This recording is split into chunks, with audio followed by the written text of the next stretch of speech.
Mikhail Tal plays a sacrifice in this game, which is widely considered to be his greatest move ever. Now, that's a huge claim when we think about the many amazing moves and masterpieces he played. But to understand this, we've got to understand the context. So at the time this game was played, Tal was just 23 years old and already playing in a World Chess Championship against Mikhail Botvinnik, the established reigning world champion, based in Russia and playing on his home turf, Moscow, the Pushkin Theatre. So this pressure was on Tal to prove himself. The gallery was packed, the tickets had sold out, and Tal had already gone a game up in the match. So he didn't have to play in the manner he does in this game. But he didn't want something safe. He had other ideas with black. Check out this masterpiece. So c4 played, the English opening, Botvinnik's favourite.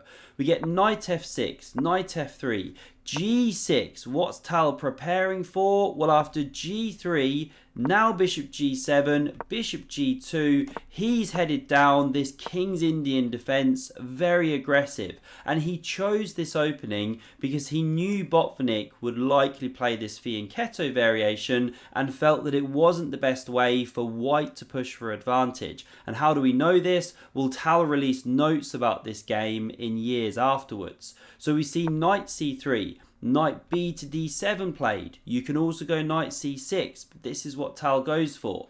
We get castles, e5, the classic break in the centre. White goes e4, also taking central space. h3 now played after c6, so there's tension on the board. Who's going to release it first? This h3 move stops knight g4, bishop e3 is coming, and now queen b6. Tal piling pressure on the centre, and so d5 played, the classic advance. You give this square, but you now kill this bishop for quite some time. We get takes on d5, pawn recaptures, the knight now lands on c5. You can't drive away with b4, of course, the queen covers that square, and so we see knight e1, the bishop now covers this pawn, and after bishop d7 developing, knight d3, exchanging this strong piece, queen recaptures, and rook fc8. We're 14 moves in, and there's this beautiful harmony about how both sides have developed. And after rook b1, covering the b pawn, bishop e3 coming, how to play for black. What's the plan? When you run it with a modern engine, they want to do something like a6. Then drop the queen back, go b5, that kind of thing. But this is where Tal sets the wheels in motion for an aggressive idea, and there's no turning back. He plays knight to h5, putting the knight on the edge of the board. It's covered by pawns here with its forward jumps. Yes, you release f5, but this is risky. Bishop e3. Kicks that queen into b4. You can carry on with a3, but then you give up the b3 square. So we just see queen e2. Nice waiting move. Botvinnik a master, you know, these positional ideas. Now he pressures that knight so that if f5 captures, you can't then go pawn recaptures or the knight drops. So what does Tal do? He goes rook c4. Already we're going to see the deep ideas behind this rook lift. We get rook fc1. Botvinnik would love to exchange pieces on the queen side, then play an endgame where these minor pieces look really miserable. They're going to take a long time to come back around to the centre and the queen side. Rook ac8 now on the board, Tal doubling, and here Botvinnik doesn't play the most incisive way. You know, a3 now is decent. You give up b3, but then you can go, say, bishop f3, pressure this one. You can even look at taking this potentially, but king h2 played, and now f5 is played. A committal move. Bishop has to recapture. You can't go with the pawn, of course. It kicks this rook on b1, which now slides over to a1, and this is where Tal unleashes his greatest ever move, you know, in my opinion, others' opinion. He takes up his knight and throws it into a square which it has no right being on. And the sound in the audience was really starting to lift at this point, apparently. In the hall, you know, they were murmuring, making sounds. They were putting up signs for silence. Now that knight has to be captured. You can't live with it on that square, or it will chop this bishop. This one becomes a monster. So it's captured with the pawn. Pawn recaptures, and already this one is now struggling for squares. Hasn't got any good forward moves unless you take this pawn, but then queen a5, and it's getting trapped. So the computer does show lines where you can go a3 and kick the queen about and then do it, and it finds some fancy ways. But Botvinnik, he plays more humanly, pressure's on, time's ticking. He drops back with bishop d2. Doesn't want to go chasing pawns. Yes, he's giving this one, but he's going to try and use that time to unravel. Now, best for black was actually starting with bishop e5, threatening this with check to win the queen and everything, but this one was played first. Now, it does allow white back into the game slightly here. I mean, I say back into the game, black's not winning, but there was huge pressure. And Botvinnik finds the best move, which is rook a to b1 to kick out that queen. Now, we don't see the bishop capturing. Yes, it looks logical to play it, but after rook recaptures, queen c2, there's this amazing resource for white of knight to b5, and the players will have seen this kind of thing. You're giving an entire rook if black takes, but then you crash through here, and there's this huge threat to go check, and then deliver this whole kind of smothered mate checkmate ideas. So the rook has to slide here. You can now pick up this one here, and white's got two minor pieces for the rook with a passed d pawn doing well. Complicated lines, right? And that's literally just one of them. But this is why it is not best for black to actually give up this great piece too prematurely. So instead, Tal comes up with a different idea. This is what he foresaw. Pawn to f3. This is what he was a master of, taking his opponents into the deep dark woods, and then they get lost in the complications. Now, what should white do? Well, you should actually capture that pawn with the bishop. Now when black takes here, this is the best way to go. Rook recaptures, queen c2. This time, knight b5 is not best because you run into bishop e5 with check. There's no more pawn on f4, but now white can go bishop e4. Hit the queen, it's got no squares to go to, so you have to give up the rook. This is how the line goes. Again, the knight jumps, the rook comes to cover the smothered mate. It's a long line here, but you force the win of the rook, and this is actually a better endgame for white with this passed d pawn, huge pressure, bad king position, should be winning for white.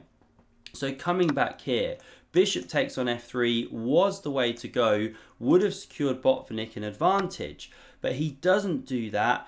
He plays the takes of the queen on b2, allowing this queen to drop. What's the big deal? Well, now we get this move after rook b3 covering the knight of rook d4, and it's amazing how you can be a piece down, but this pawn basically count for a piece in this position. So bishop hit, it retreats to e1. Now we get bishop e5 check, the king back to g1, and according to comments I've read, this is the moment where the noise in the hall just got too much from the spectators that the arbiters got the players to stand up, move to a back room. They took the clock, the pieces, everything, and the game was finished in a back room behind closed doors. So quite a disturbance for the players. Now it's Tal's move. Can he find a knockout blow? And guess what? He makes a mistake. So the best move for black, do pause if you want to look for it, of course. It's complicated.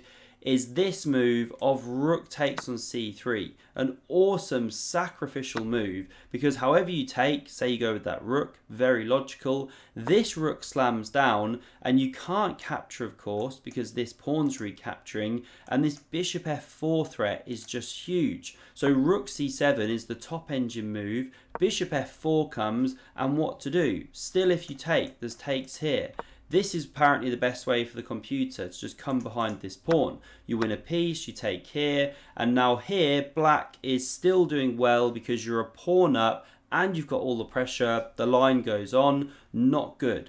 So coming back here, rook takes on c3 was a knockout blow, but it was missed by Tal just after they moved boards. So he goes bishop f4 instead. Still a good move, but not the best. We get knight takes on e2. That rook didn't move away. If it comes here, again there's takes and rook d1. The players did see this. So coming back, the knight takes that pawn, which was such a thorn in the side. We see rook takes, knight takes on d4. You could have taken this one. Either way leads to a similar thing. We get rook takes on e1 check, bishop f1, and now bishop e4, a nice waiting move. You pressure this pawn, but also if white gets a bit trigger happy here, you land bishop d3 and win the minor piece. At the moment, the rook covers the square. So knight e2 from Botvinnik, nice defensive maneuver, kicks back this bishop, then pawn f4, which also gives the king some room. We get bishop f6, and now rook takes on b7.